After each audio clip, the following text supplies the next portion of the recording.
നല്ല പഴുത്ത മാമ്പഴം ഉപയോഗിച്ചുകൊണ്ട് മിക്സിയുടെ ജാറിൽ ഒന്ന് കറക്കി നമ്മുടെ ചീനിച്ചട്ടിയിൽ റെഡിയാക്കി എടുക്കുന്ന അടിപൊളി ടേസ്റ്റുള്ള ഒരു കേക്കിന്റെ റെസിപ്പി ആട്ടോ ഇന്നത്തേത്. ഓവനോ ബീറ്ററോ മൈദയോ ഒന്നും തന്നെ നമ്മൾ യൂസ് ചെയ്യാതെ വളരെ എളുപ്പത്തിൽ തന്നെയാണ് ചെയ്തെടുക്കുന്നത്. കണ്ടതാ ഇതുപോലെ നല്ല പഞ്ഞി പഞ്ഞി പോലുള്ള ടേസ്റ്റ് ആയിട്ടുള്ള മാംഗോ കേക്കിന്റെ റെസിപ്പി ആട്ടോ. അപ്പൊ എല്ലാവരും മിസ് ചെയ്യാതെ ട്രൈ ചെയ്ത് നോക്കുക. കമന്റ്സ് ഒക്കെ ആണെന്നുണ്ടെങ്കിലും മറക്കാതെ അറിയിക്കണേ. അപ്പൊ നമ്മുടെ കേക്ക് റെഡിയാക്കി എടുക്കാനായിട്ട് ഞാനിവിടെ അത്യാവശ്യം വലിപ്പമുള്ള നന്നായിട്ട് പഴുത്ത ഒരു മാമ്പഴമായിട്ട് എടുത്തിരിക്കുന്നത്. ഇനിയിപ്പോൾ ചെറിയ മാമ്പഴമൊക്കെ ആണെന്നുണ്ടെങ്കിൽ ഒരു 2 എണ്ണം വരെയൊക്കെ എടുക്കാവുന്നതേ ഉള്ളൂ. ഇനി ഇതിന്റെ തൊലിയൊക്കെ കളഞ്ഞ് ചെറിയ ചെറിയ പീസായിട്ട് നമുക്കൊന്നിങ്ങോട്ട് കട്ട് ചെയ്തും കൂടി എടുക്കാം.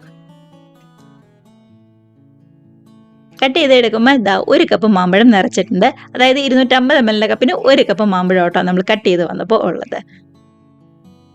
ഇനിയിപ്പോൾ നമ്മൾ ഈ കട്ട് ചെയ്ത് വെച്ചിരിക്കുന്ന മാമ്പഴം മുഴുവൻ ഒരു മിക്സിയുടെ ജാറിലേക്ക് മാറ്റി നന്നായിട്ട് തന്നെ ഒന്നിങ്ങോട്ട് അടിച്ചെടുത്തുകൊണ്ട് വരാവേ. ഇതുപോലെ ചെറിയ ചെറിയ പീസായിട്ട് കട്ട് ചെയ്ത് ഒരു മിക്സിയുടെ ജാറിലേക്ക് മാറ്റി കൊടുക്കുന്നുണ്ട്. കൂടെ തന്നെ മധുരത്തിന് വേണ്ടിയിട്ട് ഒരു 1/2 കപ്പ് പഞ്ചസാരയും കൂടി ചേർത്ത് കൊടുക്കാം. നമ്മൾ 1 കപ്പ് മാമ്പഴം നിറച്ച് തന്നെ എടുക്കുമ്പോൾ ഒരു 1/2 കപ്പ് പഞ്ചസാര മധുരത്തിന് വേണ്ടി ചേർത്ത് കൊടുക്കണം കേട്ടോ. അതിനുശേഷം ഇത് രണ്ടും നല്ലോണം തന്നെ പേസ്റ്റ് പോലെ ഒന്നും കൂടെ അടിച്ചെടുത്തോണ്ട് വരാം. കണ്ടതാ ഇതുപോലെ നന്നായിട്ട് തന്നെ പഞ്ചസാരയും മാമ്പഴവും ശരിക്കും ഒന്നും കൂടെ അടിച്ചു കിട്ടിയിട്ടുണ്ട്. ഇത് മതി. അപ്പൊ ഇനി നമുക്ക് നേരെ ബാക്കിയുള്ള മിക്സൊക്കെ റെഡിയാക്കി എടുക്കാം കേട്ടോ. അപ്പൊ ഞാൻ ആദ്യം പറഞ്ഞതുപോലെ തന്നെ മൈദയല്ല നമ്മൾ യൂസ് ചെയ്യുന്നത്, മറിച്ച് റവയാട്ടോ യൂസ് ചെയ്യുന്നത്. വറുത്ത റവയോ വറുക്കാത്ത റവയോ ഏതാണെങ്കിലും കുഴപ്പമില്ല. ഒരു 1.5 കപ്പ് റവയാണ് ഞാൻ എടുത്തിരിക്കുന്നത്. നന്നായിട്ട് ഉണങ്ങിയ ഒരു മിക്സിയുടെ ജാറിലേക്ക് മാറ്റി ഈ 1.5 കപ്പ് റവയും നല്ലോണം തന്നെ ഫൈനായിട്ട് ഒന്നും കൂടി പൊടിച്ചെടുത്തുകൊണ്ട് വരണം. ഇതുപോലെ 250 ml കപ്പിന് 1 കപ്പും കൂടെ തന്നെ ഒരു 1/2 കപ്പും കൂടി നമ്മൾ ചേർത്ത് കൊടുത്തിട്ടുണ്ട് റവ. അതിനുശേഷം നന്നായിട്ട് ഇതുപോലെ ഒന്നും കൂടെ അടിച്ചെടുത്തുകൊണ്ട് വന്നിട്ട് കേട്ടോ. ഒട്ടും തന്നെ തെരുതെരുപ്പൊന്നും ഇല്ലാതെ നന്നായിട്ട് ഫൈനായിട്ട് തന്നെ അടിച്ചെടുക്കുക. അപ്പൊ ഇത് മതി. ഇനിയിപ്പോൾ നമ്മൾ ഈ അടിച്ചു വെച്ചിരിക്കുന്ന റവ മറ്റൊരു ബൗളിലേക്ക് മിക്സിങ്ങിന് വേണ്ടിയിട്ട് മാറ്റി കൊടുക്കാം. ബൗളെടുക്കുമ്പോൾ അത്യാവശ്യം വലിപ്പമുള്ള ഒരു ബൗൾ എടുക്കാനായിട്ട് ശ്രദ്ധിക്കുക കേട്ടോ. എന്നാലാണ് നമ്മൾ ബാക്കിയുള്ള ചേരുവകളൊക്കെയും ചേർത്ത് ഒന്നും കൂടെ മിക്സ് ആക്കി എടുക്കുമ്പോൾ പുറത്തേക്കൊന്നും പോവാതിരിക്കുള്ളൂ.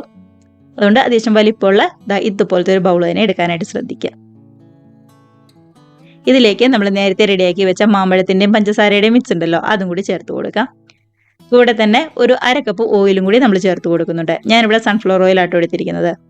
റിഫൈൻഡ് ഓയിൽ ഏത് വേണമെങ്കിലും എടുക്കാം. പാം ഓയിൽ, വെളിച്ചെണ്ണ അങ്ങനെയൊന്നും എടുക്കാതിരിക്കാനായിട്ട് ശ്രദ്ധിക്കുക കേട്ടോ.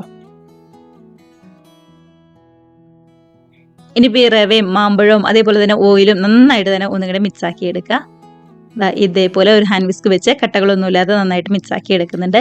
ഇതിലേക്ക് ഒരു 1/2 കപ്പ് പാലും കൂടി ചേർത്ത് കൊടുക്കുന്നുണ്ട്. ഇതിപ്പോൾ സാധാരണ കവർ പാല് തന്നെയാണ്. 1/2 കപ്പ് പാലും കൂടി ചേർത്ത് കൊടുത്ത് നന്നായിട്ട് തന്നെ ഒന്നും കൂടി മിക്സ് ആക്കി എടുക്കാം. കണ്ടോ, കട്ടകളൊന്നും ഇല്ലാതെ നന്നായിട്ട് തന്നെ മിക്സ് ആക്കി എടുത്തിട്ടുണ്ട്. ഇതും മതി. ഇനി ഒരു 1/2 മണിക്കൂർ ഇത് നല്ലോണം തന്നെ ഒന്നും കൂടി റെസ്റ്റ് ചെയ്യാനായിട്ട് വെക്കാം കേട്ടോ. നമ്മൾ റവയല്ലേ എടുത്തത്, അപ്പോൾ റവയും പാലും എല്ലാമായിട്ട് നന്നായിട്ടൊന്ന് യോജിച്ച് റവയൊക്കെ ആണെന്നുണ്ടെങ്കിലും ഒന്നും കൂടി കുതിർന്ന് വരാൻ വേണ്ടിയിട്ടാണ് ഒരു 1/2 മണിക്കൂർ ഒന്നും കൂടി റെസ്റ്റ് ചെയ്യാനായിട്ട് മാറ്റി വെക്കുന്നത്. അപ്പോൾ അതവിടെ നല്ലോണം തന്നെ ഒന്നും കൂടി സെറ്റായി വരട്ടെ. അങ്ങനെ ഒരു 1/2 മണിക്കൂർ കൂടി ഇരുന്ന് നമ്മുടെ റവയൊക്കെ ആണെന്നുണ്ടെങ്കിലും നന്നായിട്ട് ഒന്നും കൂടി ഒന്ന് സോഫ്റ്റ് ആയി വന്നിട്ടുണ്ട് കേട്ടോ. ശരിക്കും ആ പാലും ഒക്കെ ആയിട്ട് യോജിച്ച് നല്ലോണം തന്നെ ഒന്നും കൂടി ഒന്ന് കുതിർന്ന് വന്നിട്ടുണ്ട്. അപ്പോൾ ഇത് മതി. ഇനി ഇതിനകത്തേക്ക് നമ്മൾ ഇതുവരെ ബേക്കിംഗ് സോഡ ഒന്നും ചേർത്ത് കൊടുത്തിട്ടുണ്ടായിരുന്നില്ല. 1 ടീസ്പൂൺ ബേക്കിംഗ് പൗഡറും 1/2 ടീസ്പൂൺ ബേക്കിംഗ് സോഡയും കൂടിയാണ് ചേർത്ത് കൊടുക്കുന്നത്. ഇത് രണ്ടും ഇതേപോലെ തന്നെ ചേർത്ത് കൊടുക്കുക. 1 ടീസ്പൂൺ ബേക്കിംഗ് പൗഡറും 1/2 ടീസ്പൂൺ ബേക്കിംഗ് സോഡയും കൂടി ചേർത്ത് കൊടുക്കുക കേട്ടോ. കൂടെ തന്നെ ഒരു 1/4 കപ്പ് പാലും കൂടി ചേർത്ത് കൊടുക്കുന്നുണ്ട്. അതിനുശേഷം ഇതെല്ലാം കൂടി ഒന്നും കൂടി നന്നായിട്ട് തന്നെ ഒന്നും കൂടി മിക്സ് ആക്കി എടുത്താലുണ്ടല്ലോ നമ്മുടെ മാംഗോ കേക്കിന്റെ മിക്സ് ഇവിടെ റെഡി ആയിട്ടുണ്ട്.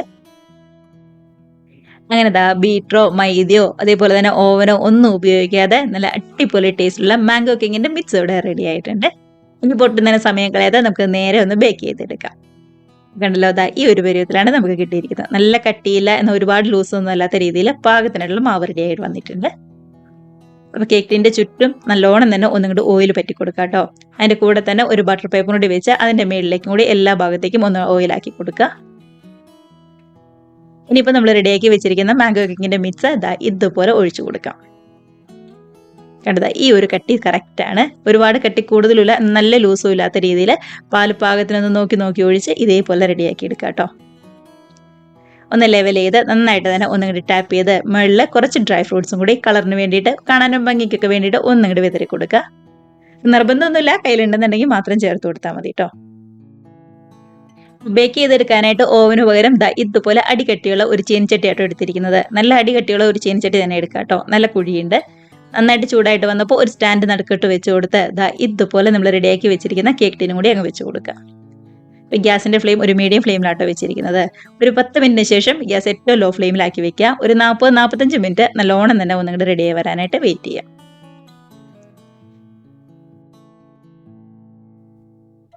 അങ്ങനെ ഒരു 45 മിനിറ്റിന് ശേഷം നമ്മുടെ കേക്ക് ഒക്കെ ആണെന്നുണ്ടെങ്കിലും നല്ല അടിപൊളിയായിട്ട് ഇവിടെ റെഡിയായി വന്നിട്ടുണ്ട്.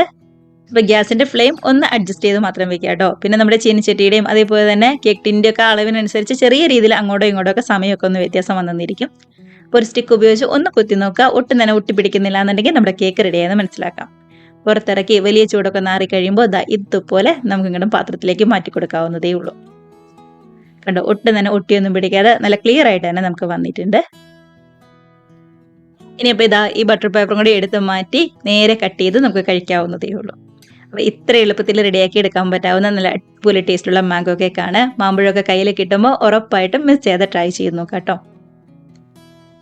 ഇതുപോലെ കട്ട് ചെയ്ത് നല്ല അടിപൊളിയായിട്ട് ചൂട് ചായയുടെ ഒക്കെ കൂടെ ഇരുന്ന് ഹാപ്പി ആയിട്ട് കഴിക്കുക. കമൻസ് ഒക്കെ ആണെന്നുണ്ടെങ്കിലും മറക്കാതെ അറിയിക്കണേ. മാത്രമല്ല നമ്മൾ ബേക്കിംഗ് സോഡയും ബേക്കിംഗ് പൗഡറും ഒക്കെ എടുക്കുമ്പോൾ നല്ല ക്വാളിറ്റി ഉള്ളത് എടുക്കാനായിട്ട് ശ്രദ്ധിക്കുക കേട്ടോ. എന്നാലാണ് നല്ല കറക്റ്റായിട്ട് വരുള്ളൂ. ഒരുപാട് പഴയതൊന്നും എടുക്കരുതേ. ഇതുപോലെ നല്ല പഞ്ഞു പോലുള്ള സോഫ്റ്റ് ആയിട്ടുള്ള മാംഗോ കേക്ക് റെഡി ആയിട്ടുണ്ട്. അപ്പോൾ എല്ലാവരും ട്രൈ ചെയ്ത് നോക്കുക. വീഡിയോ റെസിപ്പിക്ക് ഇഷ്ടമായിട്ടുണ്ടെങ്കിൽ ഒന്ന് ലൈക്ക് അടിച്ച് ഷെയറും കൂടി ചെയ്യാനും, ആദ്യമായിട്ട് നമ്മുടെ ചാനൽ ആരെങ്കിലും കാണുന്നവരുണ്ടെങ്കിൽ നമ്മുടെ ചാനലും കൂടി ഒന്ന് സബ്സ്ക്രൈബ് കൂടി ചെയ്യാനായിട്ട് മറക്കല്ലേ. അപ്പോൾ നമുക്ക് ഇതേപോലുള്ള പുതിയ നല്ല അടിപൊളി വീഡിയോസും റെസിപ്പീസും ഒക്കെ ആയിട്ട് വീണ്ടും കാണാം. അതുവരെ എല്ലാവരും നല്ല ഹാപ്പിയായി ഹെൽത്തിയായി സേഫായിട്ടിരിക്കുക. ബൈ.